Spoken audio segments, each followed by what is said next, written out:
words like passer, creator, assister, genius. But the truth about him is far deeper and far more uncomfortable for modern football conversations, because De Bruyne represents something the football world struggles to measure, celebrate, or even greatness without narrative protection. Because when people talk about legends, they talk about goals, trophies, drama, those moments, in the milliseconds where a defender hesitates, in the half-second where a passing lane opens, and in the silent understanding that before most players even know what is happening, De Bruyne has already decided how the next 10 seconds of the game will unfold. And this is the truth nobody talks about, because it is not flashy, it is not emotional, and it does not fit into highlight culture. Yet it is the reason he has been the most feared midfielder of his generation by those who actually play against him. Because De Bruyne does not beat teams by doing something impossible, he beats them by making everything inevitable. He sees the game not as a sequence of moments, but as a system that can be bent, reshaped, and intelligence. And this mindset comes from a career built on rejection, misunderstanding, and isolation, long before he became the player people now casually call one of the best midfielders in Premier League history, because De Bruyne was never supposed to be the one who did not smile for cameras or sell a personality. And because of that, he was discarded, not because instant validation. And that moment defined him, because instead of breaking or demanding attention, De Bruyne disappeared into his craft. And when he returned, he did not return with ego or revenge, he returned with clarity and precision, and an understanding that football rewards those who think faster, not those who shout louder. And this is why his game has always looked effortless, because effort is not wasted on unnecessary movement. Every run, every pass, every touch has a purpose. And while other players rely on athletic bursts or flair, De Bruyne relies on positioning, geometry, and anticipation, which is why, even as pace declines, his influence never fades, because his power was never physical, it was cerebral. And this is where the football world fails to explain his greatness properly, because stats reduce him to assists and chances created, but stats cannot explain how he manipulates defensive lines without touching the ball, how he drags players out of position simply by standing in certain zones, how his body shape alone tells teammates where the next movement will be, and how his passing range is not about vision, but about timing, because many players can see a pass, but few understand when a pass becomes fatal, and De Bruyne understands that moment better than anyone, because he plays the game one step ahead, not in terms of speed, but in terms of inevitability. Defenders feel it, midfielders feel it, goalkeepers feel it, and that is why when De Bruyne is on the pitch, opponents do not panic, they suffocate, because panic is chaotic, but De Bruyne is systematic and relentless. And this is what truly separates him from other great midfielders, because he does not dominate games by controlling possession alone, he dominates by controlling consequences. Every action taken by the opponent creates a reaction that De Bruyne has already planned for, and this is why Pep Guardiola trusted him as the central brain of his most complex teams, because Guardiola values players who understand systems, but De Bruyne understands disruption. He knows when to follow structure and when to break it, and this balance is rare, because most players are either disciplined or creative, but De Bruyne is both, and that duality makes him dangerous, because defenders cannot predict whether he will play safe or destroy them with one pass. And this unpredictability is rooted in his football education, which was not shaped by glamour, but by problem solving, by constantly needing to prove his value, by adapting to different leagues, different systems, different expectations, and still finding a way to impose himself without demanding attention. And this is why he never became a cult hero in the way other stars did, because cult heroes are loud, they divide opinions, they create tribes, but De Bruyne exists above that. He is respected universally, but celebrated quietly. And that quiet respect is more powerful, because when rivals speak about him, there is no debate, there is only acceptance. And that acceptance is rare in football, where ego and rivalry dominate conversations. But De Bruyne forces honesty, because when players analyze games, they know that he is the difference, not through magic, but through mastery. And mastery is harder to romanticize, but impossible to deny. And yet, despite this, his career narrative is often simplified into Manchester City dominance, Pep Guardiola systems, and assist numbers, without acknowledging that De Bruyne's greatest achievement is not trophies, but consistency in relevance across tactical eras. Because football changes, styles shift, pressing evolves, defenders adapt, but De Bruyne remains effective, because intelligence does not age like pace. And this is why even injuries have not erased his influence, because when he returns, he immediately restores order, like a conductor stepping back onto the podium, and suddenly chaos becomes rhythm again.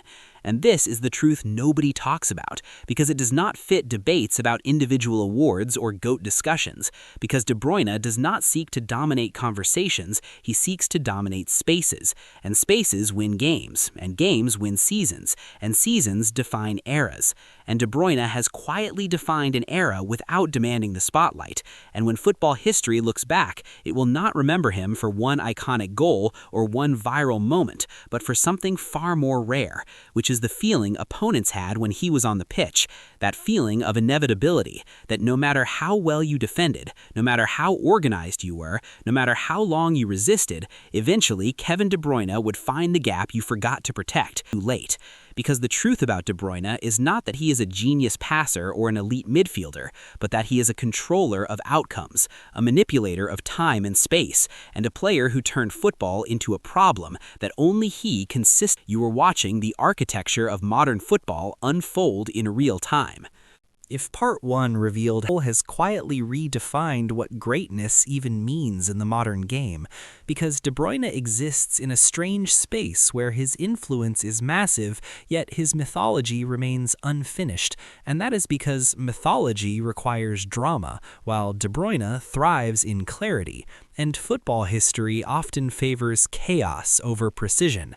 But when you strip the game down to its raw mechanics, you begin to see that De Bruyne has been one of the few players who did not just adapt to modern football, but actively shaped how it is played. Because before him, midfielders were categorized: creators, destroyers, runners, specialists. But De Bruyne collapsed those categories into one role, where creativity coexisted with physical intensity, tactical discipline, and ruthless efficiency, and this hybrid nature made him impossible to label, which is why debates about him always feel incomplete, because the football world prefers simple definitions, but De Bruyne refuses to be simplified, and that refusal is not arrogance, it is function, because his game is built around solving problems rather than expressing personality, and that distinction matters, because players who express personality are remembered through moments, while players who solve problems are remembered through dominance. And dominance does not always look spectacular to casual viewers, but it suffocates professionals, because when teams prepared to face Manchester City, they did not plan for De Bruyne's goals or assists. They planned for the spaces he would create, the overloads he would force, the angles he would open, and the psychological fatigue he would impose by constantly making defenders choose between bad options. And this is the hidden tax of playing against him, because De Bruyne does not just hurt teams on the scoreboard, he exhausts them mentally, because every time they adjust, he adjusts faster, and that constant adjustment erodes confidence until mistakes become inevitable. And this is where his greatness becomes invisible to statistics, because numbers record outcomes, not pressure, and De Bruyne is pressure incarnate, not aggressive pressure, but intellectual pressure, the kind that makes opponents feel late even when they are early. And this quality is why his presence elevates everyone around him, because great players do not just perform, they clarify roles. And De Bruyne gives teammates certainty, because when he has the ball, movement makes sense, runs feel purposeful, and decisions feel safe. And that sense of safety is rare at the highest level, where hesitation kills attacks. But with De Bruyne, hesitation disappears, because his passing is not just accurate, it is reassuring, and this trust allows teams to play faster, braver and more expansively, which is why Manchester City's dominance cannot be explained without him, because systems require anchors, and De Bruyne was that anchor, not defensively, but conceptually, because he embodied Guardiola's philosophy while also transcending it. And this is important, because while many players succeed under great managers, De Bruyne shaped the system as much as the system shaped him, and that mutual evolution is rare, because it requires humility from both player and coach. And De Bruyne's humility is another truth rarely discussed, because humility is mistaken for passivity, but in reality it is what allowed him to continuously refine his game, to accept positional changes, deeper roles, wider roles, false nine moments, without ego, because he understood that control matters more than spotlight. And that mindset also explains why he never chased individual awards, narratives, or media campaigns, because his satisfaction came from functionality, from knowing the machine worked. And that machine-like mentality also explains why injuries never fully removed him from relevance, because while physical sharpness fluctuates, intelligence remains. And when De Bruyne plays, even at reduced intensity, he still bends games through decision-making and timing. And this longevity through intellect is why he belongs in a different conversation from players whose greatness relied on athletic peak, because De Bruyne's peak was never about explosiveness, it was about understanding, and understanding compounds over time. And this is why younger midfielders study him, not for tricks, but for habits, for scanning, for body orientation, for pass selection, because those are transferable skills that define modern elite midfield play. And in this way, De Bruyne has influenced the next generation more quietly but more profoundly than many louder icons, because he changed expectations of what a midfielder should be without announcing it. And this silent influence extends beyond the pitch into how football is analyzed, because modern metrics about expected threat, progressive passes, and zone control exist largely to explain players like De Bruyne, who broke traditional statistics and forced analysts to invent new language to capture his value. And when a player forces the sport to change its vocabulary, that is legacy. But again, it is a legacy that unfolds quietly, without ceremony, because De Bruyne never asked to be understood. He simply played and allowed understanding to catch up. And perhaps the most uncomfortable truth of all is that De Bruyne exposed how much football discourse relies on narrative shortcuts, because when greatness does not come with controversy, rivalry, or spectacle, it becomes harder to sell. And yet that does not reduce its impact, because football history ultimately remembers winners, architects, and controllers, and De Bruyne sits firmly in that category. And when future generations look back, they may struggle to find one defining clip to summarize him, but they will see seasons shaped by his decisions, games unlocked by his intelligence, and eras stabilized by his presence. And they will realize that Kevin De Bruyne was not a supporting character in modern football. He was the infrastructure. And the final truth nobody talks about is that infrastructure is only noticed when it collapses, and every time De Bruyne was absent, the game felt louder, messier, and less inevitable. And that silence he brought, that order he imposed, that calm authority over chaos is his real signature.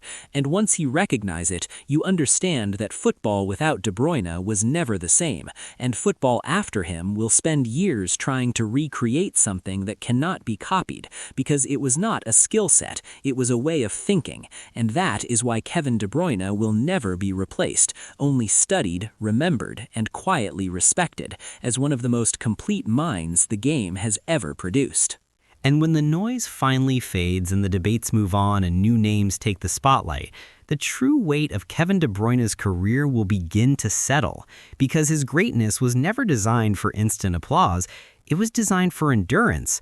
And football always reveals its deepest truths with time, because time strips away hype, personality, and selective memory, leaving only influence.